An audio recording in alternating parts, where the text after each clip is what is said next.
माझं नाव आहे त्रिशानी सनिगोरे. मी आज बनली आहे जिजामाता. कोण सांगू शकते जिजामाता कोण आहे?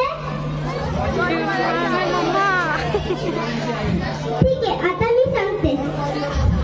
जादूवरची कन्या भोसले तिसून शिवरायांची माता भाग्यवती असून हिंदवी स्वराज्याची पताका नभे अभिमानाने झळकते.